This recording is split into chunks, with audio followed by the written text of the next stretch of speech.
ఒక ప్రొసీజర్ ఉంటుంది. బిల్స్ ఎట్లా పాస్ చేసుకోవాలి, ఒక ఫైనాన్షియల్ అప్రూవల్ ఎట్లా తీసుకోవాలి, ఫైనాన్షియల్ మిస్యూజ్ ఎట్లా జరిగింది అనే దాని మీదనే డిస్కషన్ జరుగుతుంది. ఇక్కడ ఏమంటున్నాము, కేటీఆర్ గారిని ఒకవేళ అరెస్ట్ చేసి తీసుకుపోయి జైల్లో పెట్టినా ఎంక్వైరీ జరగడాన్ని మేము అపోజ్ చేయము. అలాగని చెప్పేసి అదే విధంగా అసెంబ్లీలో చర్చ పెట్టినా మేము దాన్ని వ్యతిరేకించట్లేదు. మేము ఒక విషయాన్ని క్లారిటీగా చెప్తున్నామండి, ఈ రాష్ట్రంలో ఈ డైవర్షన్ పాలిటిక్స్ కాకుండా మీరు నిష్పక్షపాతికంగా దీనిపైన చర్చ చేయండి. డెఫినెట్లీ ఎంక్వైరీ చేసి కేటీఆర్ గారు కూడా ఎంక్వైరీకి సహకరించాల్సిన అవసరం ఎంతైనా ఉంది. ఎందుకు ఉంది అంటే ఆయనే ముందు అరవింద్ గారు ఆ రోజు చెప్పడం జరిగింది, కేటీఆర్ గారు చెప్తారే నేను అమౌంట్ రిలీజ్ చేసిన అని చెప్పడం జరిగింది. అదేవిధంగా కేటీఆర్ గారు కూడా ఆయన కూడా మీడియా ముందుకు వచ్చి చెప్పడం జరిగింది, అవును నేను చెప్పడం ద్వారానే వారు అమౌంట్ రిలీజ్ చేసిరు అని చెప్తున్నారు. ఇక్కడ ఫైనాన్షియల్ మిస్యూజ్ జరిగింది అనేది ఒక అభియోగం ఉంది. దాని ఏసీబీ దగ్గర కేసు ఉంది. ఎంక్వైరీకి మీరు సహకరించాలి. ఇన్ కేసు డెఫినెట్లీ నువ్వు తప్పు చేసినట్టుంటే ఆయన అరెస్ట్ చేయాల్సిందే, అరెస్ట్ కావడానికి కూడా ఆయన సహకరించాల్సిందే. ఎంక్వైరీ నిష్పక్షపాతంగా జరగాలని మేము డిమాండ్ చేస్తున్నాం. ఒకటి. రెండో విషయం ఏం చెప్తాం అంటే, కానీ ఈ రాష్ట్ర ప్రభుత్వము కేవలం డైవర్షన్ పాలిటిక్స్ ఏంటంటే ప్రజల సమస్యలను కాంగ్రెస్ ఫెయిల్యూర్స్ కప్పిపుచ్చుకోవడానికి మాత్రమే చేస్తే మాత్రం మీరు డెఫినెట్లీ ప్రజలంతా వ్యతిరేకిస్తారు. నేను ఎందుకు చెప్తా ఉంటే, ఒక లగచర్ల ప్రభుత్వం వచ్చినప్పుడు చూడండి, ఒక లగచర్ల కావచ్చు, హైడ్రా కావచ్చు, మూసీ కావచ్చు, మొన్న అల్లు అర్జున్ గారి ఇష్యూ కావచ్చు, అంటే రకరకాల ఇష్యూస్ తో regular diversion politics attention grab జరుగుతూ ఉంది తప్ప నిజంగా దీనిపైన మీరు ఎంతవరకు శిక్ష వేస్తారు అనే దాని మీద ఎంక్వైరీ చేస్తారు అనే దాని మీద ప్రజలు వేచి చూస్తున్నారు. రెండో విషయము, కేటీఆర్ గారు ఏదైతే ఈ కార్ ఫార్ములా ఈ కార్ రేసింగ్ విషయం పైన ఈరోజు మేము అరెస్ట్ చేస్తాము, ఎంక్వైరీ జరుగుతాం అంటారు. నువ్వు కాళేశ్వరం మీద కమిషన్ వేసినావు, కమిషన్ రిపోర్ట్ వచ్చింది, ఇప్పటి వరకు దానిపైన ఒక్కరి పైన కూడా నువ్వు బాధ్యుల పైన చర్య తీసుకోలేదు రేవంత్ రెడ్డి గారు. అదేవిధంగా విద్యుత్ డిస్కంల పైన కూడా కమిషన్ వేసారు. ఆ కమిషన్ రిపోర్ట్ సబ్మిట్ చేసి 2 నెలలు అవుతుంది. ఇప్పటి వరకు విద్యుత్ డిస్కమ్ సంబంధించిన ఏ ఒక్క అధికారిని నువ్వు అరెస్ట్ చేయలేదు. ఆనాడు దాంట్లో ఇష్యూస్ జరిగినాయని చెప్పినావు కదా, అవకతవకలు ఉన్నాయని చెప్పింది కదా ప్రభుత్వం, నువ్వు ప్రతిపక్షం ఉన్నప్పుడు చెప్పినావు. ప్రభుత్వంకి వచ్చాక ఎంక్వైరీ జరిగింది. ఎంక్వైరీ జరిగిన తర్వాత ఏ ఒక్కరిపైన యాక్షన్ తీసుకుంది ప్రభుత్వం? తీసుకోలేదు. అంటే సెటిల్మెంట్లు లేకపోతే ఏమంటారు కదా, ఈ మొదటి నుంచి రేవంత్ రెడ్డి గారికి ఒక అలవాటు ఏంటంటే ఈ బ్లాక్ మెయిల్ పాలిటిక్స్ లేకపోతే బెదిరించి తీసుకోవడం లాంటి అలవాటు. మరి అంతలోనే మేము ముగిస్తాము కేటీఆర్ పైన, మేము ఏంది అప్పుడు నన్ను ఓటు కేసులో కూడా ఈయన మీద 10 ఏళ్ళు అధికారం ఉన్నటువంటి కేసీఆర్ గారు కావచ్చు, కేటీఆర్ కావచ్చు, ఎలాంటి చర్యలు తీసుకోలేదు. మరి ఈ రోజు ఈయన అధికారంలోకి వచ్చిన తర్వాత అప్పుడు నన్ను అరెస్ట్ చేసి 4 రోజులు లోపల పెట్టారు కదా, ఇప్పుడు నేను పెడతా అని చెప్పేసి ఈయన అనుకున్నాడు అనుకో.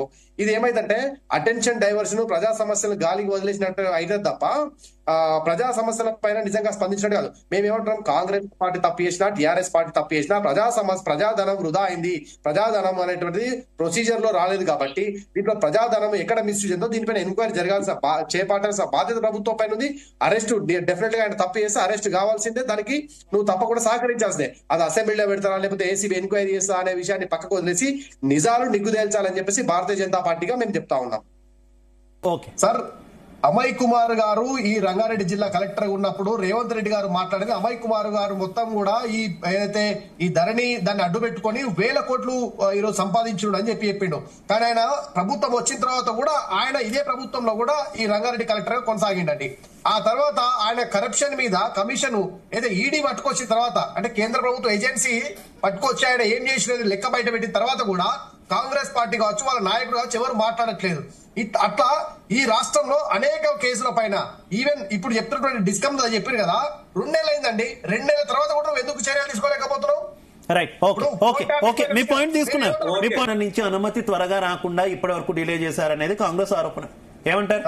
కండిషనల్ గా మేము వ్యతిరేకిస్తా ఉన్నాం. ఎందుకంటే గవర్నర్ గారి దగ్గరికి ఒక లెజిస్లేటివ్ అపోజిషన్ లీడర్ ఇప్పుడు కేసు వచ్చినప్పుడు డెఫినెట్ దానిపైన న్యాయ సమీక్షకు వారు న్యాయకోదులు పంపించారు. ఆ తర్వాత ఆ రిపోర్ట్ రావడంతో సమయం పట్టింది. ఆ తర్వాత ఇప్పుడు వచ్చింది కదా, వచ్చిన రిపోర్ట్ పైన నువ్వు అరెస్ట్ చేస్తావా? అది న్యాయ సమీక్ష కాదు, బీజేపీ సమీక్ష అంటున్నారు. సార్ తప్పండి. నేనేమన్నా కాంగ్రెస్ నరం లేని నాలుగే వందంటది. నీ దగ్గర ఆల్రెడీ వచ్చిన వాటి నువ్వేం చేస్తున్నావు? నువ్వు ఇప్పుడు ఈ రోజు కొత్త అని అంటారు కదా, నేనేమంటే డిస్కమ్ల పైన వచ్చింది కదా 2 నెలల నుంచి, నువ్వేం చేస్తున్నావు? అమయ్ కుమార్ లాంటి వాళ్ళ పైన నువ్వేం యాక్షన్ తీసుకుంటున్నావు? ఈ రాష్ట్రంలో కాంగ్రెస్ ఏంటో పట్టగలిసి మీదేయాలి, ఈ గోబెల్స్ ప్రచారం చేయాలని చెప్పేసి ఒక కుట్ర పడతా ఉంది. రేవంత్ రెడ్డి చిత్తశుద్ధి ఉంటే, కాంగ్రెస్ ప్రభుత్వానికి చిత్తశుద్ధి ఉంటే ఇప్పటికైనా ఏమంటే ఈ రాష్ట్రంలో జరుగుతున్న అన్ని అక్రమాలకు, అన్యాయాలకు, అవినీతులకు ఓఆర్ఆర్ నుంచి మొదలు పెడితే RRR వరకు జరిగినటువంటి అవినీతి పైన కావచ్చు, ఆ తర్వాత ఈ రాష్ట్రంలో ధరణి వచ్చిన తర్వాత ధరలో జరిగినటువంటి కుంభకోణాలు కావచ్చు, కాళేశ్వరం ప్రాజెక్టులో జరిగినటువంటి అవినీతి కావచ్చు, దీనిపైన ప్రభుత్వము ఎందుకు చర్యలు తీసుకోవడంలో వెనకడుగేస్తాను. మొదటి పాయింట్. రెండో పాయింట్, నేను ఏమంటారా, ఇప్పుడు కూడా కాంగ్రెస్ ప్రభుత్వం ఏం చెప్తారే, మేము ధర్నా చేసుకునే స్వేచ్ఛ ఇచ్చామని. అయ్యా, ఈ రాష్ట్రంలో ప్రజలు సుభిక్షంగా ఉంటే ధర్నాలు చేసే పరిస్థితి రాదు. కాదు. నువ్వు ఎందుకు స్వేచ్ఛ చేయాలి, ఎందుకు అడేయాలి? నువ్వు ఈ రోజు రాష్ట్రంలో పోలీస్ యాక్ట్ పెట్టినావు, 144 సెక్షన్ పెట్టినావు, పీడిస్తున్నావు, దాడులు వేస్తావు ఈ రాష్ట్ర ప్రభుత్వాన్ని, ఈ రాష్ట్ర ప్రజలని చెప్పేసి కాంగ్రెస్ ప్రభుత్వాన్ని మేము అంటా ఉన్నాం.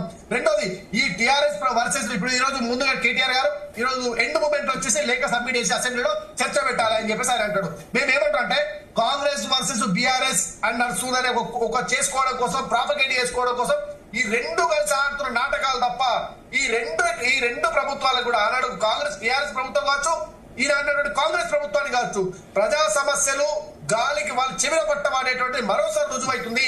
డైవర్షన్ పాలిటిక్స్ మాత్రమే ఈ రాష్ట్రంలో జరుగుతున్నాయి తప్ప ప్రజా వెల్ఫేర్ గా ఈ రెండు ప్రభుత్వాలు ఆనాడు పనిచేయలే, ఈనాడు ప్రభుత్వంలో పనిచేయట్లేదు. ఆయన షేర్ అయితే ఈయన సవా షేర్, అంతే తప్ప ప్రజలకు బెనిఫిట్ అయ్యే విధంగా అసెంబ్లీ రన్ చేయడంలో ప్రభుత్వం విఫలమైందని చెప్పేసి మేము అంటాం.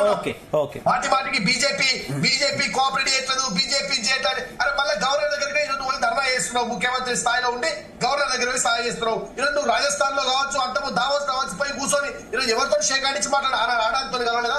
12,400 కోట్ల కాంట్రాక్ట్ తీసుకున్నావు కదా నువ్వు, మరి ఎందుకు దాంట్లో ఎంఓఏ ఎందుకు క్యాన్సిల్ చేయలేకపోతావు రేవంత్ రెడ్డి గారు? ఎందుకు చేయలేకపోతావు అంటే నీకాడ నీకు రేవంత్ రెడ్డి నీకైతే అక్కడ రాహుల్ గాంధీ గారు కావచ్చు, మీ కాంగ్రెస్ ప్రభుత్వం కావచ్చు, మహేష్ గారు దొంగ నాటకాలు అంటుండు కాంగ్రెస్ ప్రభుత్వం అని చెప్పి నువ్వు ప్రశ్నిస్తా ఉన్నాం. ఈ తప్పుడు ప్రచారాన్ని, ఫేక్ ప్రాపగేట్ మొత్తం ఆపాలని చెప్పి మేము చెప్తా ఉన్నాం. మేము నిబద్ధతగా మేము ప్రజల కోసం కొట్లాడతాం. భారతీయ జనతా పార్టీ ఈ రెండు ప్రభుత్వాల్ని అంటే టీఆర్ఎస్ కాంగ్రెస్ రెండు కూడా ఒకే తాను ముక్కలని మా కిషన్ రెడ్డి గారు కావచ్చు, మా సంజయ్ గారు మొదటి నుంచి చెప్తా ఉన్నారు. ఇప్పుడు కూడా అదే ప్రూవ్ అవుతుంది. ఇప్పుడు కేటీఆర్ గారిని నువ్వు అరెస్ట్ చేయకపోతే రేవంత్ రెడ్డిని చిత్తశుద్ధి నిరూపించుకోవాలని చెప్పి తెలియజేస్తాం. ఓకే మహేష్ గారు.